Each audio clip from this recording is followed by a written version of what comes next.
The birth of Jesus is an important celebration for Christian believers. The narrative we celebrate every year is familiar to us because of its depiction seen in everything from lawn ornaments to mantle displays to calendars. But the cohesive lawn display is actually depicting two stories, not one. I don't think many people, including Christians, know much about these two stories, so I thought I would take a moment to break them down, sharing what I know. Particularly problematic for me is the position of taking the Gospels literally and as without error, and hopefully this breakdown will shed some light on why such notions may be problematic. I think an important first step is to consider our sources. There are many accounts from the 1st and 2nd century which have contributed to the lore, which we won't discuss. The most interesting one is the Proto-Gospel of James, which features a narration by Joseph as time stands still during the moment of birth, and a maiden's hand being burnt off after she examines Mary to see if she was really a virgin. That one's actually a fun read. The traditional Christian sources related to the birth are the Gospels of Luke and Matthew. These are two of our 4 canonical accounts concerning Jesus found in the New Testament. Luke and Matthew are called the synoptic Gospels. Synoptic means seen together. Luke and Matthew not only tell similar stories within their Gospels, they share content verbatim, word for word, or verse for verse, or passage for passage. Why do we care? Because it means they utilize the same sources when building their accounts. Matthew and Luke quote the Gospel of Mark, or possibly a source which Mark also used, within their own Gospels quite heavily. 55% of Matthew and 42% of Luke is derivative of Mark. Matthew and Luke share another source, which Mark does not contain. Scholars refer to this as the Q text. Q represents another 25% of Matthew and 23% of Luke. In total, this means that 80% of Matthew and 65% of Luke is derived word for word, or verse for verse, or passage for passage from these two sources. There are other portions shared between Luke and Mark, but not Matthew, or Matthew and Mark, but not Luke. The Gospels were assemblies of other accounts, with only small percentages unique to any single source.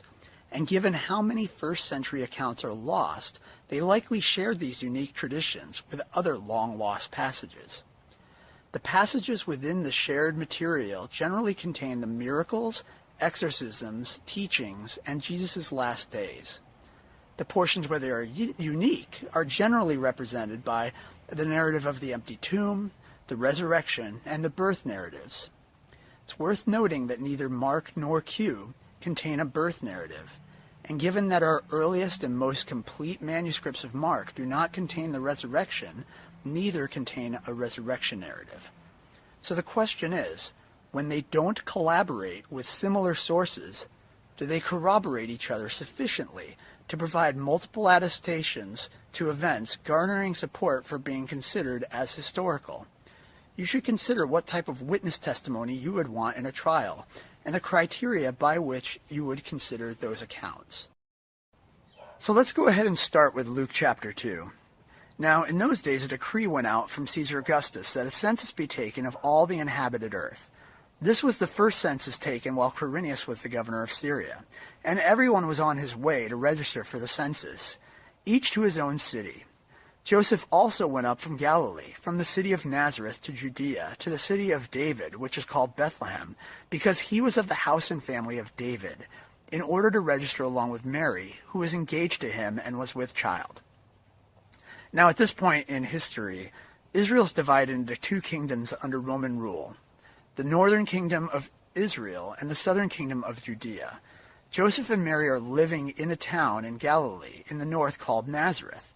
Jesus, throughout the rest of the Gospels, is known as a Nazarene.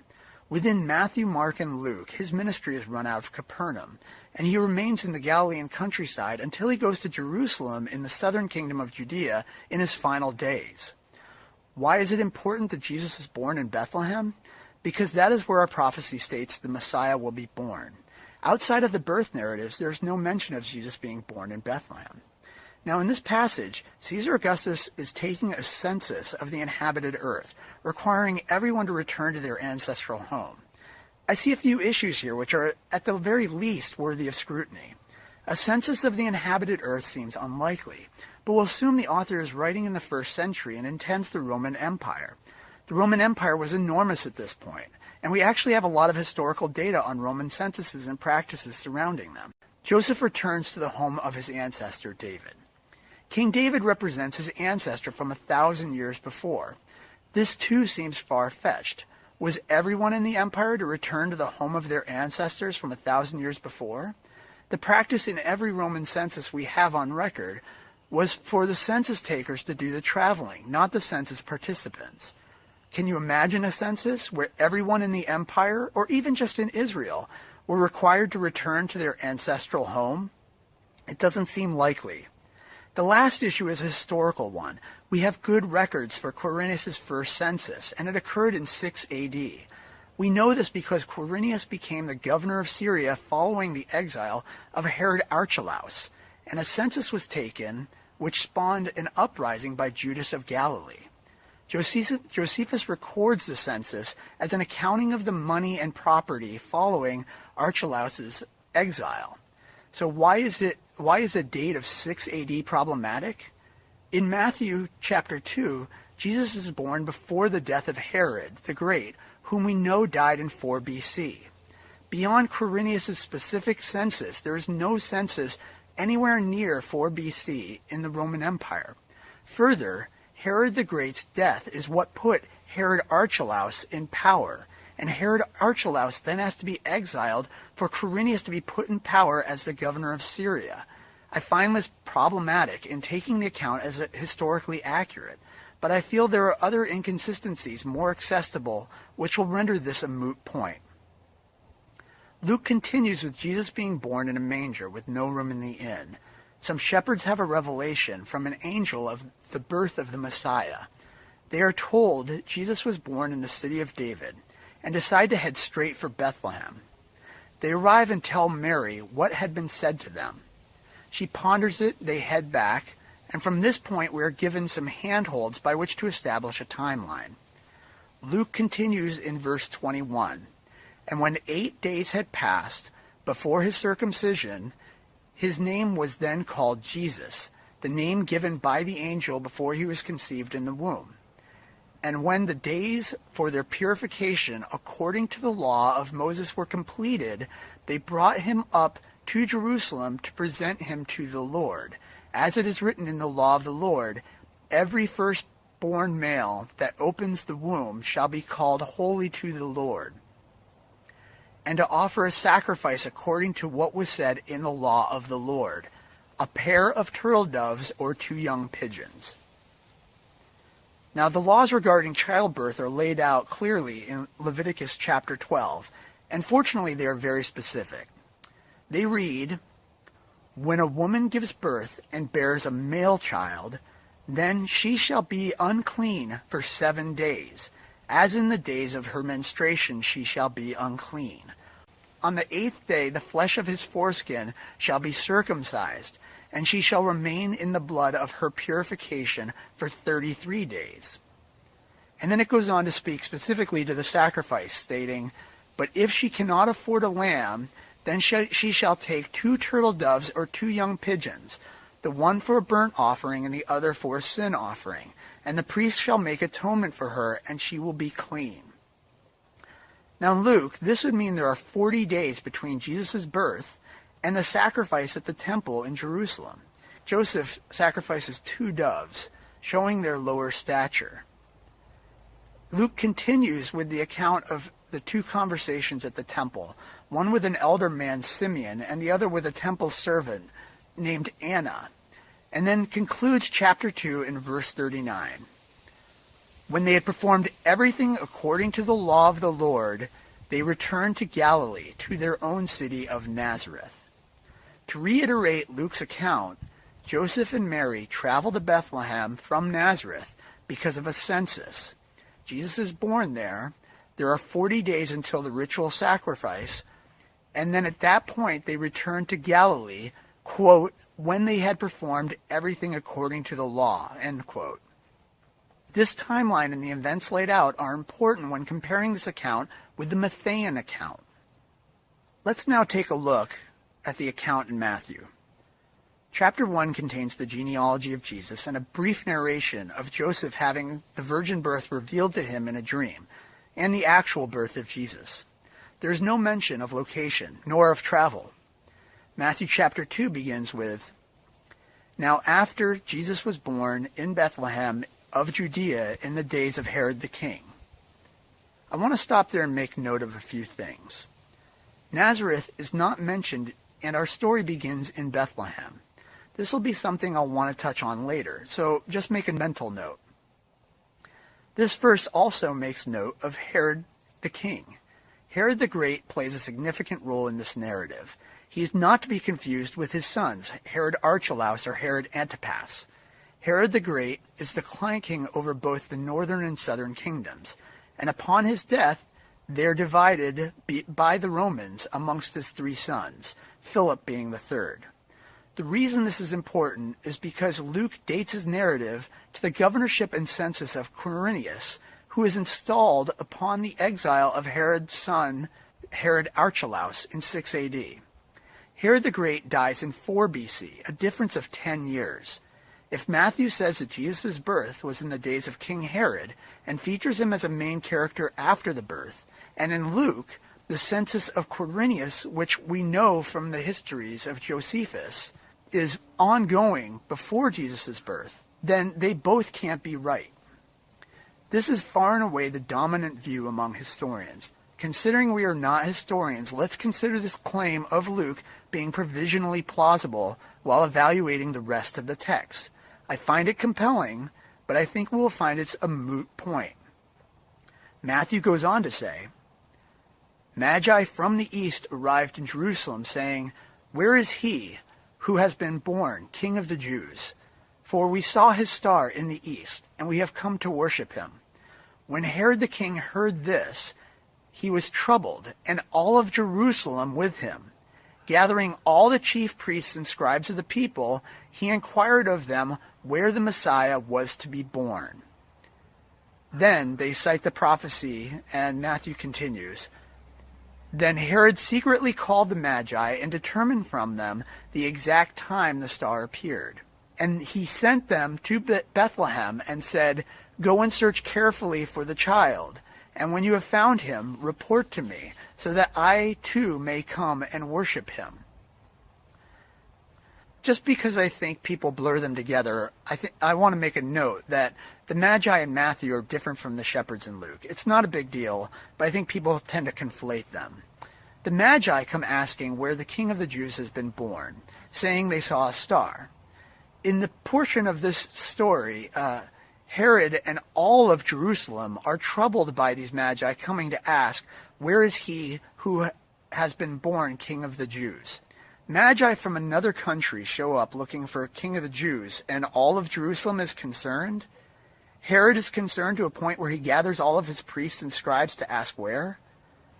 I think this story mirrors one of the themes found in Matthew's Gospel. The Gentile Magi from the east travel to Jerusalem to worship the King of the Jews, and the Jewish king Herod and all of Jerusalem are troubled by the news of a Messiah being born. I think this foreshadows the rejection of Jesus by the Jewish people and the adoption by the Gentile non-Jewish believers. The passage continues, "After hearing the king, they went on their way, and the star, which they had seen in the east, went on before them until it came and stood over the place where the child was. When they saw the star, they rejoiced exceedingly with great joy. After coming into the house, they saw the child." In this passage, they were in the east and saw a star and headed west to Jerusalem. And upon hearing Herod, they went on their way, following the star to Bethlehem. Bethlehem is 6 miles from Jerusalem. Why would King Herod, gravely concerned about the birth of the King of the Jews, not take more action if it's to the south 6 miles to Bethlehem?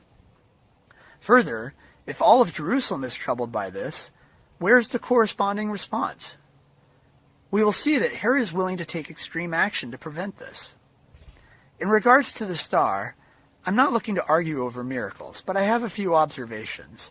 Bethlehem is exactly due south of Jerusalem. If you are following a star in the west coming from the east, and happen upon Jerusalem, you would not be following the same star going from there to Bethlehem. Going from Jerusalem to Bethlehem is due south. As well, the star goes on before them until it comes and stands over a house where the child was born. One simply has to imagine what it would be like to walk towards a given star for 6 miles, to see the problem in it leading someplace as specific as an inn. The passage continues with the Magi being warned in a dream not to return to Herod, an angel appearing telling Joseph to flee to Egypt, with Joseph leaving that very night, and Joseph remaining there until the death of Herod, which fulfilled the prophecy. Herod sees he has been tricked by the Magi and commands that all male children in the vicinity that are 2 years old and younger be slain, quote, according to the time which he had determined from the Magi, end quote. This too was to fulfill prophecy.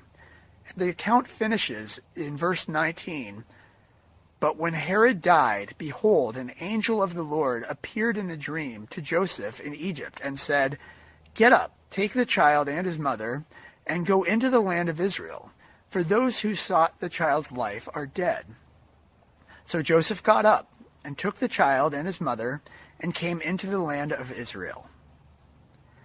Given what we have read in Luke concerning the 40 days for the circumcision and the rites of purification in Jerusalem, with a statement that when the rites were fulfilled, they returned to Nazareth, I find the flight to Egypt in Matthew not to fit the timeline for Luke, and as we shall see, the geographic depictions mirror this.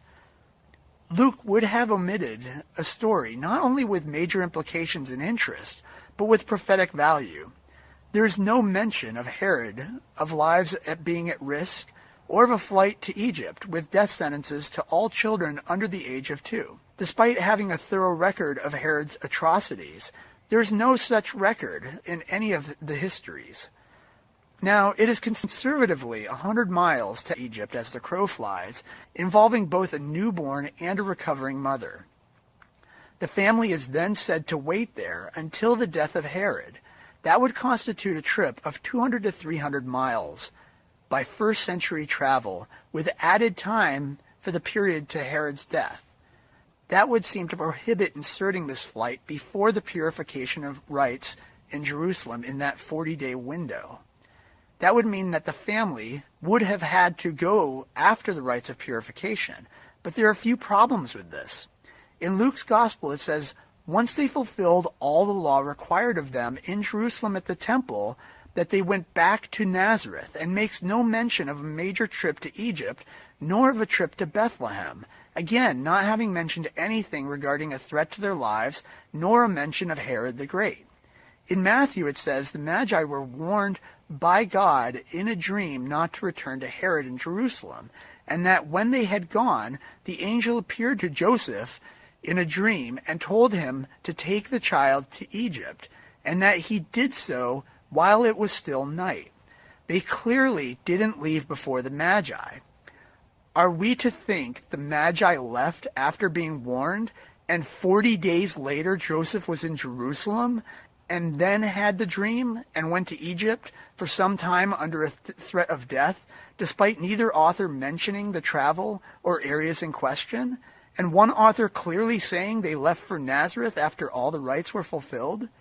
This portion seems irreconcilable, even when affording the largest stretches, and along with the other issues, seems to be in line with these accounts just simply being different.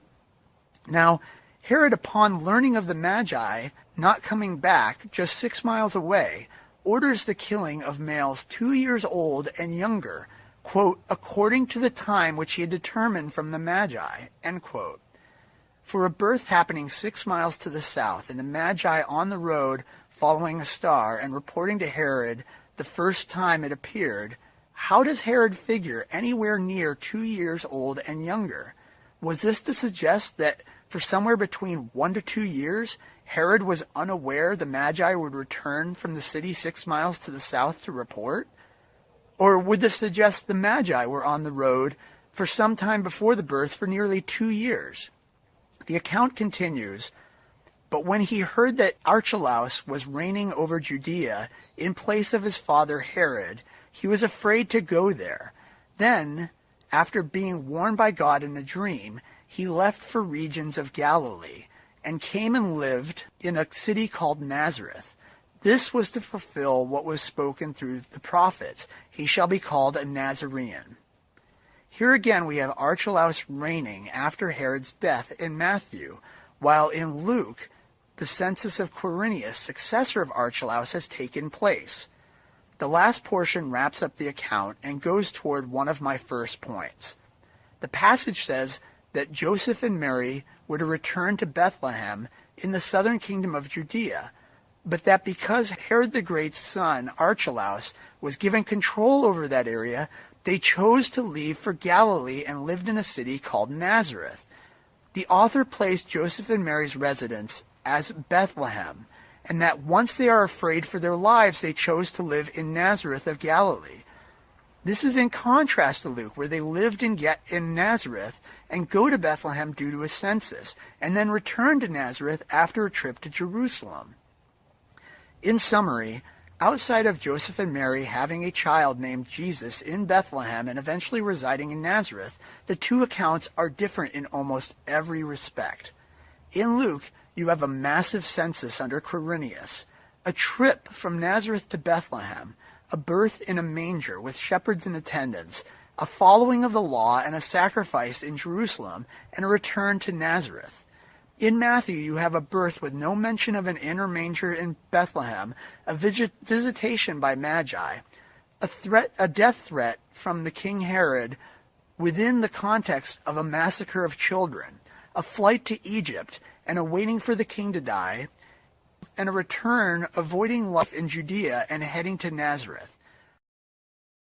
Given the synoptic nature of the Gospels, I think these are by far best explained as being two very different traditions which seek to place Jesus in Bethlehem at the time of his birth. I would encourage anyone to open their Bibles and compare the birth narratives side by side themselves. I find the harmonizations neuter each of the authors, and that the text is richer when you're able to take it for what it is, rather than imposing theological necessity on it. I appreciate you watching this, and hopefully you got something out of it. Thank you.